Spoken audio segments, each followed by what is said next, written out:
કડી અને વિસાવદર આ બંને વિધાનસભાની પેટા ચૂંટણીમાં 70% મતગણતરી પૂર્ણ થઈ ચૂકી છે। કડીની અંદર બીજેપીને પ્રચંડ જીત મળી ચૂકી છે એવું કહી શકાય, કારણ કે 15 રાઉન્ડની અંદર બીજેપી સતત આગળ વધતું રહ્યું છે। એક પણ રાઉન્ડ એવો નથી ગયો કે બીજેપીને કડીની અંદર બીજેપીને ઓછા મત મળ્યા હોય। તમામ રાઉન્ડની અંદર બીજેપીના ઉમેદવાર સતત આગળ વધતા રહ્યા અને વિસાવદરમાં ઋષિકેશ પટેલ હોય, નીતિન પટેલ હોય, તમામ લોકો જે મહેનત કરી તે સ્પષ્ટ દેખાય છે।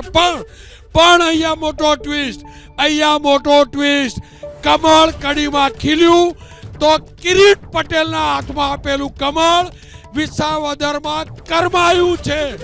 15 બૂથની ગણતરી, 15 રાઉન્ડની ગણતરી, સતત કિરીટ પટેલ પાછળ છે।